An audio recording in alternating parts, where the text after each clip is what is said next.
Hi. I wanted to talk through something that I've been experiencing of late with my little donor conceived son. He's a toddler and he's very active and he's very busy and running around. And I swear he needs both a crash helmet and a face mask at the minute because he's just running at a million miles an hour and crashing into everything. And it's hurting my heart and worrying me and going to give me, yeah, I don't want to say what it'll give me and put that out into the world, but it's stressing me out and watching him play at the minute because he's so busy and active and he's hurting himself or he's nearly hurting himself. The number of near misses is just incredible. And what I've noticed with all of this, and there's sort of been some near misses with times when he's ran away and he's gone too far and we haven't been able to, he's potentially been in a situation where he shouldn't have been as a toddler. And there's sort of been some thoughts in my brain coming up because he is donor conceived. And I guess it's like essentially I feel like it's like a psychological closing of the loop or closing of the fear essentially, because when these moments are happening, my heart is racing, my heart stops, and I'm so panicked and I'm so concerned that he's hurt himself. And I'm just in this heightened state of, I've got to stop him, I've got to protect him, he's going to hurt himself. And if he does, I'm just like, oh, I can feel his pain and I hate it. But it's probably just, and as I said, at these times and these acute times, it's like my brain saying, see, like you do feel the same. You feel the same way about him as you do your first son.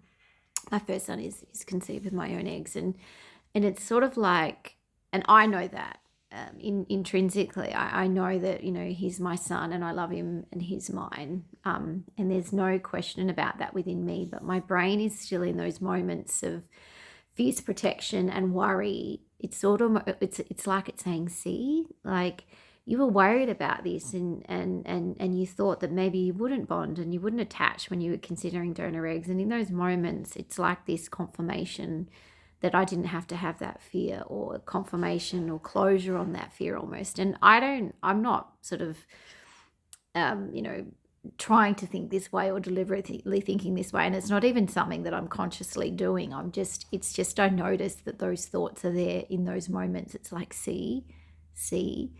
And it's not so much a confirmation for me, but I do think I've done a little bit of research, and I guess there's some psychology behind it, and there's some neuroscience and all that jazz that sort of sits behind the way that we do things and what we do, of course. And part of it is that what we perhaps expect to happen, there's a bit of a mismatch with what is actually happening in real life. And so I just sort of wanted to get on here and share my experience of that, because I think, as much as I'm very comfortable with my decision to have a donor conceived child, and I love him with all that I am, and I feel very attached and bonded with him, that's evident by these moments where I'm just my heart is in my head, and I'm just cannot breathe sometimes watching him play, because he's just going to hurt himself, because he's just in that toddler phase of, and not quite the right height for tables and all those sort of things, and he's just in the danger zone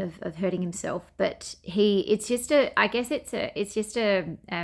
confirmation for me that, absolutely, I'm his mum. Those protective instincts are right on, and they are there, and he is mine, and I love him to bits. But I find it sort of interesting that still in my brain there's these looping sort of, not so much looping anymore, but there's some closure thoughts around, see, you didn't have to be worried about that. So just to normalize it for you, if you're going through the same thing, I think it's normal. I mean, it's what's happening for me. I'm sure other women out there that have been through this experience have the same sort of things happening. And it certainly didn't happen, with my first son, who was conceived with my own eggs.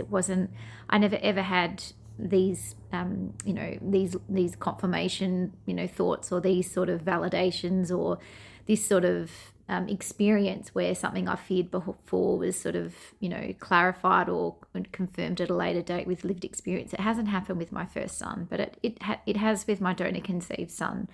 And so I wanted to share it in case it resonates, in case that, you might be going through the same thing. with your donor conceived child, or you may be worried that you won't bond and you won't attach. So I guess I'm here to say that I absolutely can confirm that, relationship and care and love are what builds attachment and bonding. It's not DNA, because I'm feel very, very well attached to my little bubba. And I do have that fierce mama bear instinct, that fierce protective instinct of him. I'm absolutely that for him. And yeah, I think it's normal. I think it's interesting, the way our brains do this, and perhaps as a way of protecting us, to sort of say that those fears were unfounded, but just also to close the loop on them as well. And I do expect in time that sort of those thoughts and those processes, and those neuroscience connections and things that happen in our brain, which are so amazing and interesting. I think eventually over time those things will dissipate. But yeah, it's still happening, but just in a different way, now that we're in the toddler stage. So I just thought I'd share, and I hope it resonates and I hope it helps. And just remember that, bonding and attachment, all the research shows that it is based on relationship and care and love, that you provide, and it's not based on the fact that you don't share your baby's DNA. Have a great day wherever you are in the world. Much love from me.